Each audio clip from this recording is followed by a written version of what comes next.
नमस्कार। नमस्कार दोस्तों, मेरा नाम ईशान है। मैं एक शराबी हूँ। अच्छा। ईश्वर की कृपा है दोस्तों। हाँ, आप भाइयों का साथ है। आज मैंने शराब नहीं पी है और मैं शुक्रगुजार हूँ उस ईश्वर का कि मैं आज के दिन जिंदा हूँ दोस्तों। मैं धन्यवाद कहना चाहूंगा संदीप भाई का और सभी उपस्थित मेंबर्स का, जिन्होंने मुझे मौका दिया कि मैं कुछ अपने अनुभव रख सकूं।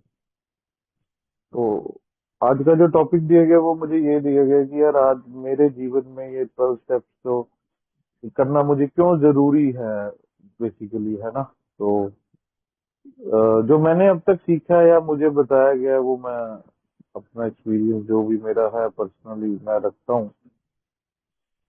बाकी रंग लोग में जाने का थोड़ा सा ये है कि यार हर किसी हमारे साथ सभी के साथ एक जैसा ही है। और आखिरी में कंडीशन ये थी कि मैं अब पी रहा था तो भी मर रहा था, और नहीं पीता था तो मुझे ये लगता था कि मैं अब मर जाऊंगा।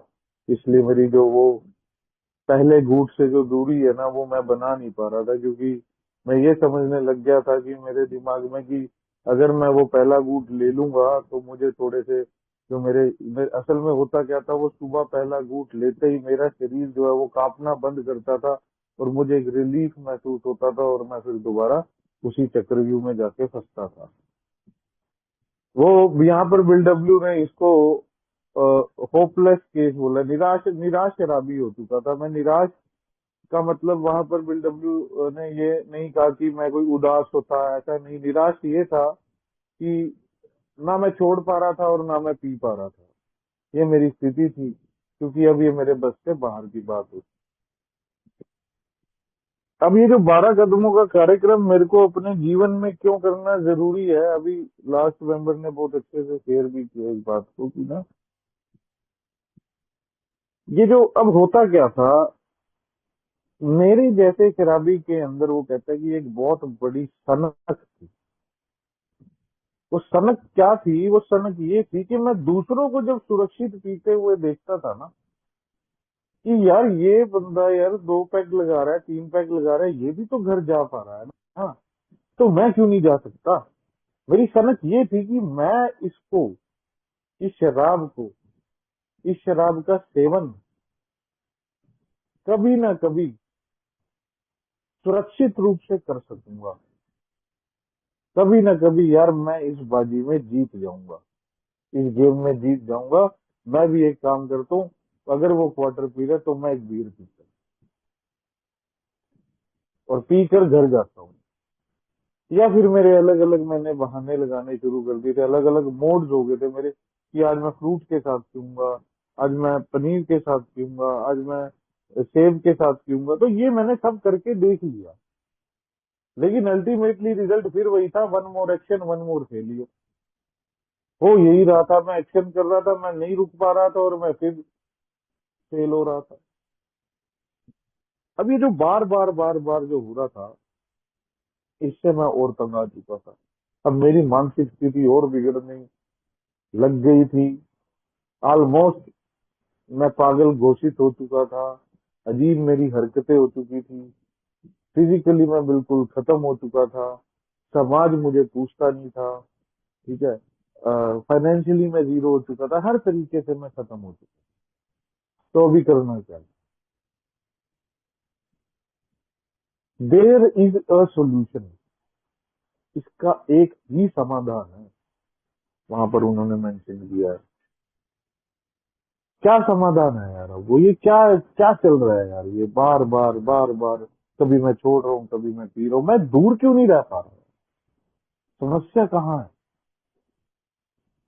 तो समस्या यहाँ है, वहां पर उसने इसका जो सोल्यूशन दिया है वो सोल्यूशन ये दिया था कि यार देखो, बड़ी सिंपल सी बात है। मेरे एक आम दुनिया में, या मैं अपने बारे में भी बात करूंगा, कोई भी अपने अंदर झांकने, ये बिग बुक में लिखा हुआ है, अपने घमंड को कम करने और अपनी कमजोरियों को स्वीकार करना पसंद नहीं करता। और यहाँ 12 कदमों के अंदर ये था कि आधे अधूरे प्रयासों से हमें कुछ प्राप्त नहीं होगा, ना हुआ उनके एक्सपीरियंस से भी, और हम तो थे ही। वहां लिख दिया उन्होंने। और उससे पहले एक चीज लिखी है यार, मैं उस चीज को बड़ी गौर से कर पाया, मैं अंडरलाइन किया हुआ, हमें उम्मीद है कि आप ईश्वर को खोज लेंगे। अब ये दो तीन चीजें मिक्स होगी यार, कहाँ कौन चाहता है यार कि मैं अपनी इन्वेंट्री लूं, उसको शेयर करूं, कहाँ मैंने किसको कष्ट पहुंचाया, उनसे माफिया मांगू, क्या रखू। मैं कह रहा क्या है यार, इन चीजों से क्या होने वाला है अभी? इन चीजों से यार क्या शराब छूटेगी क्या? वो बिग बिग बुक में लिखता है कि इस बात को कि यार, अगर मेरे जैसा शराबी पहले घूंट से दूर रह जाए, अगर वो पहला घूंट ही ना ले, तो ये सारी किताबें सब मीटिंग सब क्या जरूरत है मुझे आने की? कौन कह रहा है फिर आने की?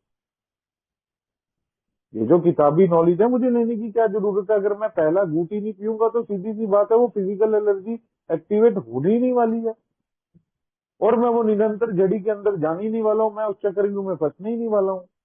अब मुद्दा तो यही था कि मैं पहले घूंट से ही दूर नहीं रह पा रहा था।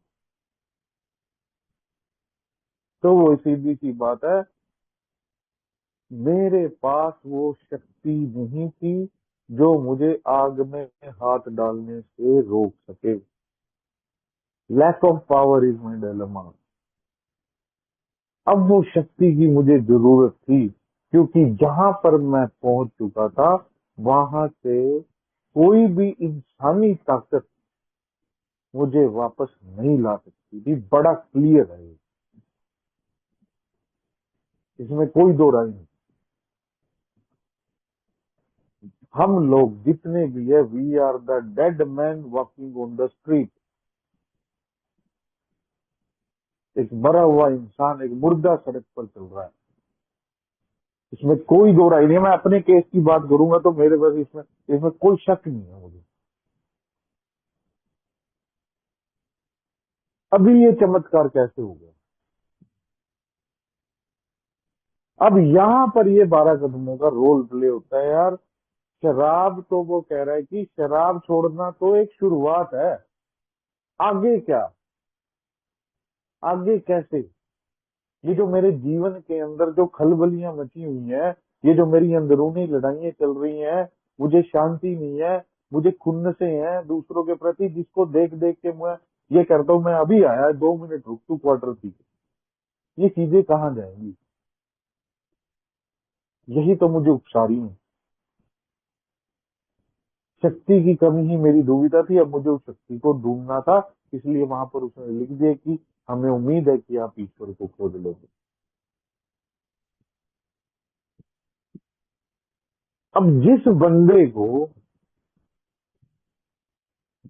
ईश्वर तक पहुंचने का रास्ता सामने पड़ा है, और मेरे जैसा बंदा कहता है यार ये 12 कदम क्या करने का है,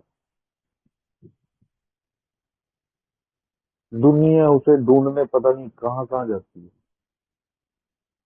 तो कहता है वो ढूंढने की जरूरत नहीं है, तो तुम्हारे अंदर ही है। प्रॉब्लम क्या है? मेरा उसके साथ कांटेक्ट नहीं हो पा रहा है, तो वो अंदर ही, कहीं दूर नहीं है, वो इर्द गिर्द ही है, लेकिन मेरा उससे कांटेक्ट नहीं हो पा रहा है। वो फ्रीक्वेंसी मैच नहीं हो रही। वो 93.5 जो एफएम चलना चाहिए वो चल नहीं रहा। वो रेडियो पे ना, वो अभी 93.5 की जगह वो 93.12 या 6 7 हो रहा है, वो 5 पे आ नहीं रहा। मेरी जो है वो कांटेक्ट मेरा उससे बन नहीं पा रहा। कांटेक्ट क्यों नहीं बन पा रहा? क्योंकि मेरे अंदर जो दुनिया के प्रति खुन्नस है, resentment is our number one offender. खुन्नस ही मेरे, जो मेरे अंदर ये दूसरों के प्रति खुन्नसें थी, यही मेरा सबसे बड़ा शत्रु है। मैं, मेरे को आज भी याद है, अगर मैं अपना बात एग्जांपल रिलेट करूं, तो मैं रात को सोया हुआ, अगर मुझे अपने कोई इन लॉज की बात याद आ जाती थी, तो मैं लेटे लेटे अपनी मुठियां बंद कर लेता था। इतनी खुन्नस है मुझे। वही वो जिम की कहानी बोलती है बिग बुक में, कभी मैं इस शोरूम का मालिक होता था तो आज मैं सेल्समैन का नौकरी कर रहा हूँ यहाँ। अभी करना क्या है? वो कहता है कि ईश्वर ने हमारे अंदर प्रवेश कर लिया है, आप बात बड़ी गहराई है। प्रवेश कब कर लिया? अगर मैंने उसके जो मुझे समाधान दिया गया, अगर मैंने उस पर काम किया है तो बाहर से मैं कितने मर्जी अच्छा अच्छा बन के दिखा लूं, अच्छे कपड़े डाल लूं, डेली शेव कर लूं, बहुत बढ़िया, लेकिन ये जो अंदरूनी दुनिया के प्रति खुन्नसें, जेलसी, बेईमानियां, लालच, लस्ट, जब तक ये मेरे अंदर है ना, तब तक ईश्वर की कृपा मुझ में प्रवेश नहीं करने वाली, ये तय है।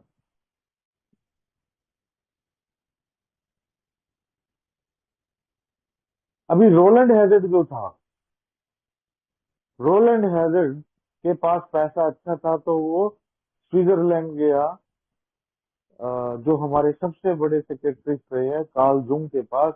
उसने कहा कि ऐसा भी तेरी हालत ऐसी है कि तू या तो अपने आप को ताले में बंद कर ले, या अपने साथ एक बॉडीगार्ड रख ले। तो रोलैंड हैजर्ड बड़ा परेशान था, कहता है यार कोई तो केस होगा तुम्हारे पास मेरे जैसा ठीक किया हो तुमने। तो यहाँ पर डॉक्टर कॉल जूम का एक जवाब था कि कभी कभार शराबियों में जीवनदायी आध्यात्मिक अनुभव हुए हैं, जिससे वो पूरी तरह शराब से दूर हुए हैं। उस जीवन आध्यात्मिक अनुभव में एक्चुअली हुआ क्या है? वो ये हुआ, जो मेरे ओल्ड आइडियाज, पुराने विचार, पुराने थॉट प्रोसेस, ये सब बदल के, मतलब पॉजिटिवनेस आई और रिप्लेस किसको किया? नेगेटिविटी को। मेरे जैसा बंदा पता है कैसा है? अगर मेरा काम बिल्डर का है ना, तो मेरे मन में डर पहले ये चल जाता है कि ये बिल्डिंग खड़ी करूंगा, कभी गिर जाए तो। अगर मुझे कोई टैक्सी का काम करना है, मुझे गाड़ियां डालनी है, अगर इसका एक्सीडेंट हो गया तो यार पुलिस वाले पकड़ लेंगे, वो चालान इतना करेंगे, बचेगा ही कुछ नहीं। चलो छुट्टी होगी, बिजनेस खुला पहले, अभी खोलना तो दूर की बात है, वो पहले ही बंद हो गया। मेरी बीवी का कई चक्कर है यार,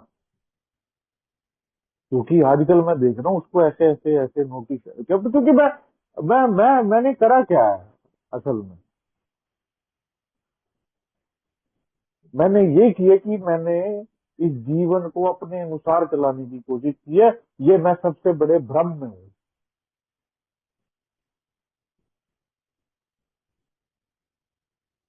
और यहाँ पर एक हमारी कॉमन लैंग्वेज है सबकी, वो एक यही कहती है कि ये मेरी बोनस लाइफ है, जो मुझे दी गई है ना, ये ईश्वर द्वारा मुझे ये जो जिंदगी बख्शी हुई है, आज के दिन अगर मैं जिंदा हूँ तो ईश्वर द्वारा दी गई ये मुझे बोनस लाइफ है। इसको मैं खुद चलाने की कोशिश ना करूं। That is why third step, मैंने वहां पर एक निर्णय लिया, डिसीजन लेता हूं मैं वहां पर एक, कि मैं अपनी जीवन और अपनी इच्छाएं उस ईश्वर को समर्पित करने का यहाँ निर्णय लिया, भी मैंने डिसीजन लिया। उसके बाद एक्शन मुझे करना पड़ेगा। अब रोलैंड हैजर्ड की कहानी क्या हुई? रोलैंड हैजर्ड ने क्या किया कि वहां से आके ऑक्सफोर्ड ग्रुप ज्वाइन किया, तब 6 कदम हुआ करते थे। बाद में बिल डब्ल्यू ने इसको एक्सप्लेन करने के लिए और अच्छा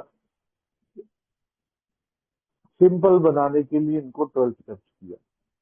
वहां उसको आध्यात्मिक अनुभव, रोलैंड हैजर्ड ने मैसेज दिया एबीटी को, तो एबीटी ने बिल डब्ल्यू को, और बिल डब्ल्यू से डॉक्टर वॉन्ग। हालांकि हमारे मेंबर नहीं रहे रोलैंड हैजर्ड, लेकिन उनका रोल प्ले है इधर।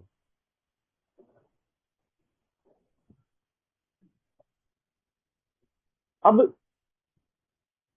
अब क्यों, अब ये 12 कदम, अगर मैं देखो सीधी सी बात है यार, एबीटी ने बिल डब्ल्यू को एक बात बोली, क्योंकि एबीटी सोबर हो चुका था ऑक्सफोर्ड ग्रुप से। तो उसने कहा कि अगर मैं अगर तुम ये सब कुछ कर लेते हो, एबीटी बोलता है उसको,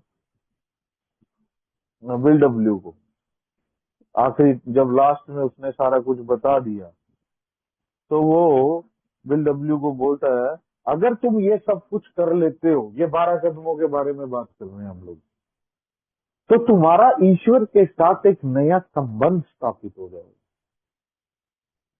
जिसके कारण जीवन में आने वाली कठिनाइयों का तुम सामना कर सकोगे।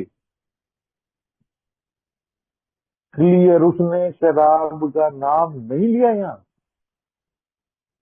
कहीं शराब का नाम नहीं लिया।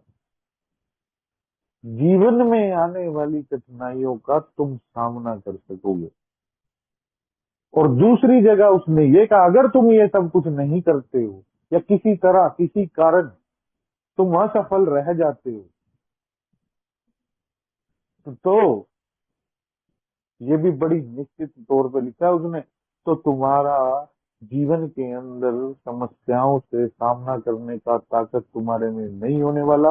और मेरे जैसा शराबी को कुछ मिलता नहीं, मैं एक्सप्लेन करके बता रहा हूँ, वो उसको कुछ मिलना नहीं, उसने शराब पीनी है। और कहता अगर उसने शराब पी तो उसकी मौत निश्चित है। साफ। एक अच्छी जिंदगी जीने का ये कार्यक्रम मेरा ये 12 सप्ताह में है। शराब छोड़ना तो वो बोल रहा है एक शुरुआत है, अभी अभी थर्ड स्टेप में तो मैंने डिसीजन ले लिया। अभी इसको करना भी तो होगा मुझे आगे। अब मेरे जैसा शराबी क्या सोचने लगता है यहाँ पर कि चौथा कदम लिखने से पहले ही, यार मैं इसको क्या बताऊंगा, यार मैंने ये किया वो किया। पहले धीरे धीरे मेरा दिमाग खुलने लगता है, तो मैं इस स्थिति तक आता हूँ, तो लिख तो सही। स्पॉन्सर वहां गाइड करता है मुझे, तो लिखने तो सही, लिखना तो शुरू करूं मैं पहले। अब लिखना शुरू करता हूँ तो एक थॉट और आ जाता है, कहता है यार अब मैं बताऊंगा कैसे। अब मुझे डर है कि मेरे कुकर्म यहाँ पता लगेंगे किसी को। भाई यहाँ पर सब शराबी हैं। We are not recovered alcoholic, we are recovering. Daily reprieve है ये, मुझे डेली करना पड़ेगा। ये नहीं होगा मैंने 12 कदम कर ली छुट्टी। ये 10वां कदम जो मुझे दिया, ये डेली मेंटेन करने के लिए दिया, क्योंकि अगर मैं इसको 10वें कदम को डेली अपने जीवन में करता हूं, तो उससे मेरी आध्यात्मिक स्थिति है जो, वो हमेशा बरकरार रहेगी, वो बैलेंस रहेगी। और लगते मुझे 2 मिनट ही है, लेकिन मैं करता नहीं हूँ। अगर आज मैं शराब छोड़ के अगर मैं इन 12 कदमों को नहीं करता हूँ, और मेरे तो स्पॉन्सर शुरू के जो मेरे इनिशियल स्पॉन्सर थे वो ये बात बोलते थे, अगर शराब छोड़ के अंदर घर बैठ के माँ बहन की गालियां देनी है, ठीक है, कोई जिम्मेदारी नहीं निभानी है, वही बदतमीजियां करनी है, वही समाज में ऐसा ही रहना है, तो इससे बढ़िया कहते हैं कि ठेके की लाइन में लगो, वो बढ़िया। I am not asking to anybody की वो, लेकिन मैं उनका कहना बता रहा हूँ, कोई मतलब नहीं। अगर मेरे अंदर कोई बदलाव ही नहीं है, तो मेरा शराब छोड़ने का फिर फायदा क्या। ये प्रोग्राम मुझे सेल्फलेस होना सिखाता है, सेल्फलेस, क्योंकि सारी जिंदगी मैं सेल्फिश तरीके से जिया हूं। मेरा पटना चाहिए, मेरे घर वालों का, बच्चों का मुझे नहीं मालूम, मुझे मेरी शराब चाहिए, दैट्स इट। और जब तक मैं एक कार्यक्रम नहीं करूंगा, मैं सेल्फलेस हो ही नहीं पाऊंगा। मैं जोर लगा लूं, मैं ईमानदार हो ही नहीं पाऊंगा। मैं जोर लगा लूं, कितना ही मर्जी लगा लूं, मैंने करके देखा है। मुझे 100% रिग्रेस ऑनेस्टी लानी ही होगी। मुझे अपने ये जो मेरे 12 प्रिंसिपल, 12 सिद्धांत मुझे अपने जीवन में लागू करने ही होंगे। और वो है क्या? Fear to faith. अगर फियर मेरा डिफेक्ट ऑफ कैरेक्टर है, तो फेथ मेरा एक का प्रिंसिपल है। मुझे इन सिद्धांतों भी जीना है। मुझे ईमानदारी, लव, टॉलरेंस, पेशेंस, इन सब पे काम करना है अब मुझे। हो गया अभी सारी जिंदगी बेईमानियां, टोपियां, सब तो घुमा लिया। अभी क्या करने का? अभी ये करने का, जब तक मेरा अंदरूनी घर साफ नहीं होगा ना, तो मेरा कोई चांस नहीं है कि मेरे ऊपर, मेरे अंदर, या जो बिग बुक की लैंग्वेज एक बात बोलती है कि मेरे अंदर ईश्वर की कृपा प्रवेश नहीं करने, इसमें कोई दो राय नहीं। अब वहां पर, अब चौथा पांचवा कदम, अब पांचवे में भी यार एक बात बड़ी बड़ी इंपॉर्टेंट मेरे को मेरे स्पॉन्सर ने उस टाइम बताई थी, क्योंकि उसकी गाइडेंस के बिना भी नहीं चल पा रहा था ना मैं। मुझे एक प्रॉब्लम और है मेरे साथ, मैं ये सोचने भी लगता हूँ कई बार कि ना यार मैं कर लूंगा खुद ही, हो नहीं पाएगा, हो नहीं पाएगा। करके देखा मैंने, नहीं टुकाया, वहीं खड्डे में गिरा मैं दोबारा जाके, हो नहीं पाएगा, बिल्कुल नहीं हो पाएगा। तो पांचवें कदम के अंदर अब मैं जो ये शेयरिंग सुधारने से डरता हूँ, वहां पर भी मैं कई बार एक बेईमानी करता हूँ, क्योंकि मैं चालाक तो हूं ही, मैनिपुलेटर तो मैं हूं ही। और वहां पर मुझे ये मालूम चला, अगर मैं ये सब करता हूँ तो नुकसान मेरा ही है। अभी मैं क्या करता हूँ, वहां पर भी मैं कई बार बेईमानी क्या करता हूँ कि मैं कुछ बातों को कहता, अपने स्पॉन्सर को बताने से छुपा लेता हूँ। लेकिन मैं ये भूल जाता हूँ कि इस प्रोग्राम करने को पहले से मैंने एक बात की थी कि मैं किसी भी हद तक जाने को तैयार हूँ। लेकिन ये यहाँ पांचवें कदम में मैंने क्या किया कि चौथे कदम की जो मैंने इन्वेंट्री लिखी, लिखी तो मैंने प्रॉपर, सही, लेकिन जब शेयर करने की बारी आई तो क्या हो गया, उन बातों को मैं छुपा गया। और 2-3 महीने बाद पता लगा कि उसने शराब पी ली। बाद में वो खोला कि भाई मैंने ऐसे ऐसे किया था। फिर मैं कहता हूँ कि प्रोग्राम काम नहीं करता। प्रोग्राम काम नहीं करेगा अगर मैं ईमानदारी नहीं हूँ, क्योंकि यहाँ पर मैं अपने आप को धोखा दे रहा हूँ। 7वें में मैं उस, ये तो भूल ही गया कि वो ईश्वर भी देख रहा है मुझे। अरे यार, पांचवें कदम में एक बात बड़ी क्लियर लिखी है, वहां पर 3 लोग उपस्थित है। ध्यान से पढ़ू मैं उस 12 कदम की। मैं, अगर 12 कदम का जो, वो 5वां कदम मेरा क्या कह रहा है, 5वां कदम मेरा कह रहा है जी, एज इट इज बुक में से देख के बोलना होगा मुझे, ताकि मैं इस बात को गौर कर सकूं। वो मैं गौर ही नहीं कभी किया, मैं खुद भी नहीं कभी गौर किया था इस बात पर।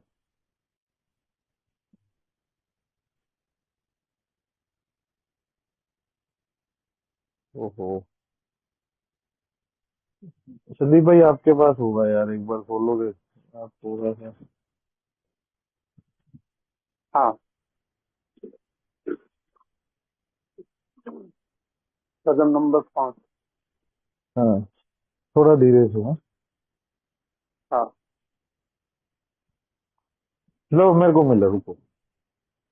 हम्म, अभी ईश्वर। यहाँ क्या कह रहा है 5वां कदम, ईश्वर, अपने आप और एक अन्य व्यक्ति, एक मैं, एक अन्य व्यक्ति और ईश्वर, व्यक्ति के सामने अपनी गलतियों का सही स्वरूप स्वीकार किया। अब काय का डर है मुझे अभी यार, अभी सुनाने में अभी काय का डर है? अभी ईश्वर सामने तो है, अभी वो बोल तो रही है, बोल तो रही है अभी। ईश्वर अपने आप, वह एक अन्य व्यक्ति। और यहीं पर मैं बेईमानी कर रहा हूँ यार, जो जो मुझे, जो मैंने इन्वेंट्री लिखी उसी में से कई बातें मैं वो बताना ही नहीं चाह रहा। और वो कह रहा है कि 5वें कदम में ईश्वर उपस्थित है और वहीं पर मैं बेईमानी करूं, तो प्रोग्राम काम कैसे करेगा? ऐसा करा है। अब मैं आपको एक, इसी बात पर छोटा सा एक रिलेटिव एग्जांपल देता हूं। मेरा एक स्पॉन्सी ने मुझसे शेयरिंग करी जब अपने 5वें कदम की, तो मैंने उनको ये सारी बात समझाई, जो भी मैंने सीखा था।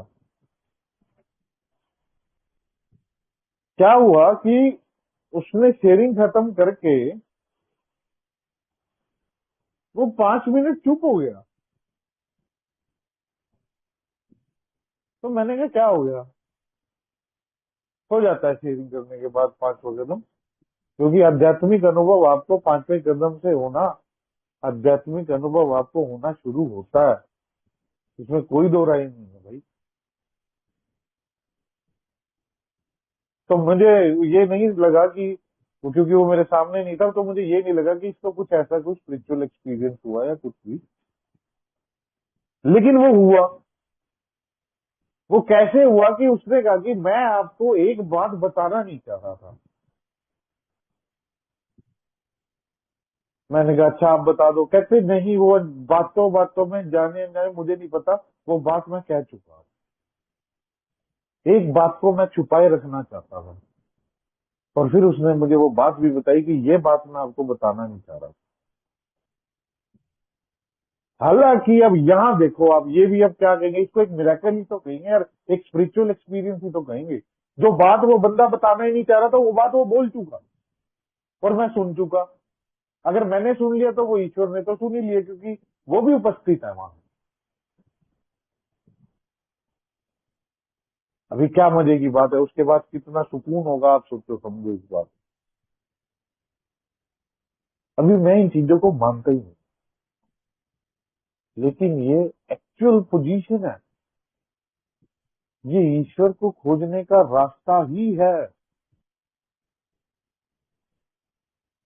अब वहां पर वो क्या कह रहे हैं कि जब मैं 8वें कदम की लिस्ट बनाता हूँ कि मैंने जिन जिन व्यक्तियों को हानि पहुंचाई, किसी को फाइनेंशियली पहुंचाई, किसी को मैंने हर्ट किया। जरूरी नहीं है कि हर्ट मैं फाइनेंशियली करता हूँ, मैं फिजिकली भी करता हूँ, मैं मेंटली टॉर्चर भी करता हूँ, मैं और तरीकों से भी, कई तरीकों से किसी को भी हर्ट करता हूँ। तो मेरे पास जब वो सामने लिस्ट होती है, अब मुझे ये डर कि मैं उसके पास जाऊंगा तो वो मुझे क्या कहेगा। तो यहाँ पर भी बिल डब्ल्यू ने एक बड़ा अच्छा आंसर दिया। कोई भी माफी एक तो मुझे वो नहीं मांगनी जिससे कि मुझे तो आराम मिल जाए और उसको कष्ट पहुंच जाए। इस तरह की माफियां मुझे नहीं मांगनी। और 99% कहता हमारे केसेस में ये हुआ कि जब भी हम किसी से अमेंड करने के लिए गए, 9वें कदम के लिए गए, तो किसी ने हमें ये नहीं कहा या किसी ने हमें लताड़ा नहीं, हमारी प्रशंसा हुई। और ये माफी नहीं मांगू मैं, एक खास करके उसने बहुत बार इस बात पे फोर्स किया कि मुझे कोई हक नहीं है कि मैं अपने आप को आराम देने के लिए किसी दूसरे बंदे को कष्ट में पहुंचा दूं। ऐसा अमेंड मुझे नहीं करना है। उसकी भी मुझे एक मेथड बताया गया था कि अभी मुझे कौन से करने हैं और बाद में कौन से करने हैं और कौन से मुझे नहीं करने। Now later and never. अभी इन 12 कदमों का जो जीवन में मेरा महत्व क्या है, अब मैं इसको करके मुझे मिलता क्या है? मेरे को मिलता है एक happy joyous and free life, एक आजाद जिंदगी में जी पाऊंगा, एक खुशहाल जिंदगी में जी पाऊंगा। वो कैसी जिंदगी है मालूम है आपको? एक होता है खुशी, एक होता है जॉय। जिस दिन मेरा नुकसान हो गया हो कोई, और उस दिन मैं ये कहूं कि प्रभु तेरी इच्छा मुझे स्वीकार। जब इस तरह का मैच्योरिटी, इस तरह की मेरी जो सोबराइटी के अंदर जब मैच्योरिटी आएगी ना, उस दिन का कोई मुकाबला ही नहीं होगा यार।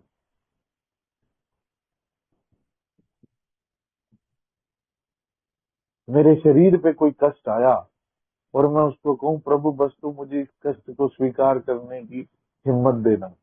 ये नहीं कि मुझे कष्ट क्यों दे दिया, मैं मेरे को ठीक कर दे, ना ना ना ना। वो ठीक करना नहीं करना वो देखेगा अभी क्या करूं। यहाँ तक का लेवल मुझे आना चाहिए, क्योंकि मौत तो सबकी आनी है। मेरे जैसा शराबी मौत से बहुत डरता है। वो तो सबकी आनी है, मैं कोई अमर नहीं रहने वाला हूँ। लेकिन जो भी आज मेरे जीवन में हो रहा है वो ईश्वर की इच्छा से हो रहा है, और मैं उसे होने दूं। उसको चेंज करने की कोशिश ना करूं। जहां मैं कर सकता हूं अपनी कोशिश करके और ईश्वर पर छोड़ दूं। क्योंकि आज से मैंने ये स्वीकार किया था इन 12 कदमों को करते समय कि आज से इस जीवन के जो डायरेक्टर होंगे वो ईश्वर ही होंगे, मैं सिर्फ एक्टर हूँ। He is our principal and we are children. वो हमारा पिता है और हम उसकी संतान है। ये मैं मान चुका हूँ तीसरे कदम में। अब मैं अपनी चलाने की कोशिश ना करूं। जिस दिन मुझे किसी चीज की जरूरत हो तो आज की प्रार्थनाओं में मैं अपना अपना वर्जन बता देता हूँ आपको कि मैं कैसे करता हूँ। जो मैंने सीखा है मैं उससे कभी मांगता नहीं। मैं अपनी समस्या उसको सौंपता हूँ कि प्रभु मेरे साथ ये चल रहा है, अभी आप ही देखना क्या करना, मुझे मालूम। और आप बिलीव करना, सुबह 12 बजे से पहले पहले उस बात का मेरे पास सोल्यूशन होता है। ये कोई मैं मजाक नहीं कर रहा आपके साथ। मुझे ये प्रोग्राम सेल्फ डिपेंडेंट से गॉड डिपेंडेंट पे आना है।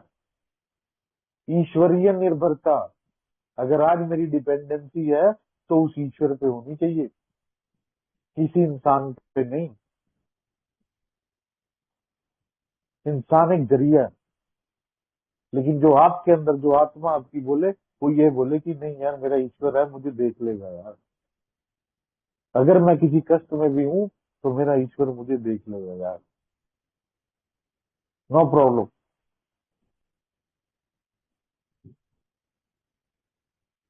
समस्या आज तक कहाँ थी? अब ये सारी चीजें होंगी कब?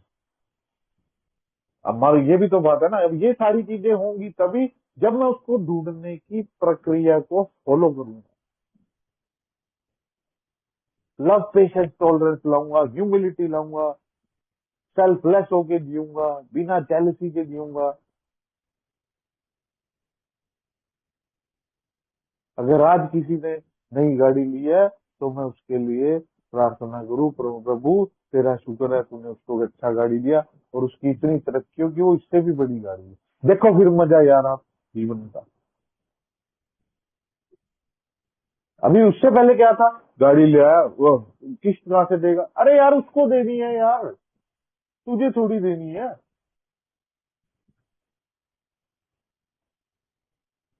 10 दिन बाद में ये कहना शुरू कर देता हूँ यार इसके अंदर ना ईगो आ गई यार, ये जेलसी है यार। इसको मैं लिख दूंगा ना अभी इस बात को, तो डिफेक्ट ऑफ करेक्टर मेरा जेलसी ही निकलने वाला है। मैं जेनरसिटी पे प्रैक्टिस करूं अभी, उसके लिए और प्रार्थना करूं और अच्छा मांगू, जिसके प्रति मुझे रिजेंटमेंट है उसकी अच्छा स्वास्थ्य रहे, उसको वो खुश रहे।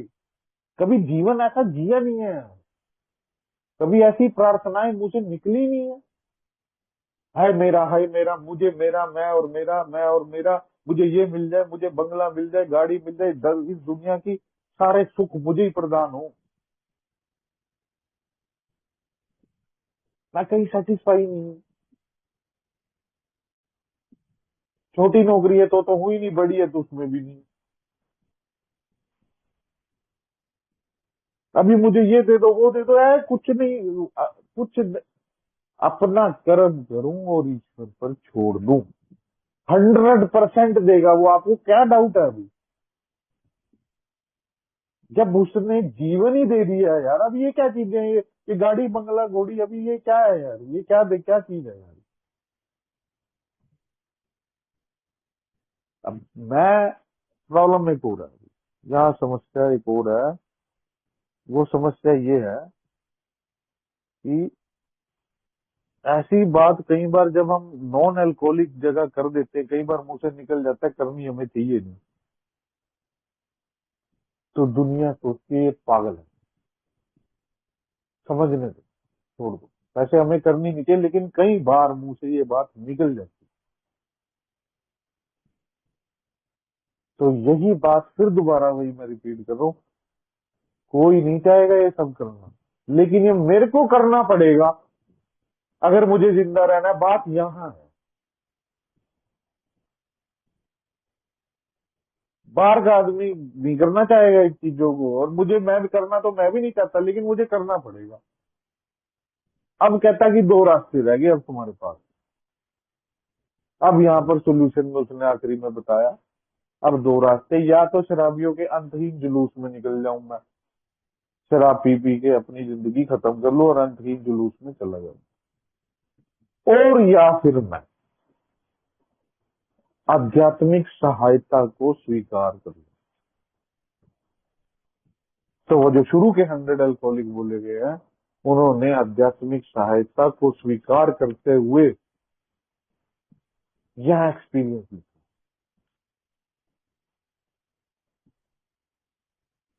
जब मैं अपने से बाहर निकलूंगा, तीसरे कदम की प्रेयर में ये बोला गया है, relieve me the bondage of self, मुझे मेरे स्वयं से मुक्ति दिला दे प्रभु, ताकि मैं तेरी इच्छा अनुसार कार्य कर सकूं। जब मैं अपने से बाहर निकल के किसी के लिए अच्छा मांगूंगा, करूंगा, दूसरे के बारे में सोचूंगा, तो जीवन जो जीने का आनंद है आप सोच भी नहीं सकते। वो लिखते हैं इस बात को कि वास्तव में हमें स्वर्ग मिल गया। यार अभी मैं मांग रहा हूँ गाड़ी यार, वो स्वर्ग की बात कर रहा है, मैं यहाँ कह रहा हूँ भाई यार मेरे को गाड़ी नहीं दी। समस्या यार यहाँ है मेरी यार ना, ये समस्याएं है मेरी, मुझे मोबाइल नहीं दिया यार एप्पल का, यार बताओ, ये प्रॉब्लम है मेरी। वो किताब कह रही है कि वास्तव में हमें स्वर्ग मिल गया। अब मैं कह रहा हूँ जी मेरे को जब तक आईफोन 13 नहीं आता मैं एक कदम ही नहीं करता, क्योंकि मेरे जैसा शराबी इतना सेल्फिश है, मेरे जैसा इंसान इतना सेल्फिश है ना, मैं ईश्वर को आपातकालीन स्थिति में याद करता हूँ, इमरजेंसी सिचुएशन, एसओएस है वो मेरा, कि हाय मर गया मुझे बचा ले अब। तो नहीं यार, बात ना मतलब बनेगी नहीं फिर उस चीज में ना मेरी। ये प्रो ये जो है ना, ये चीज मुझे यार अपने जीवन में लागू करनी पड़ेगी। अब कोई कैसा क्या नहीं क्या मालूम है अभी यार, ये चीजें मुझे छोड़नी होंगी।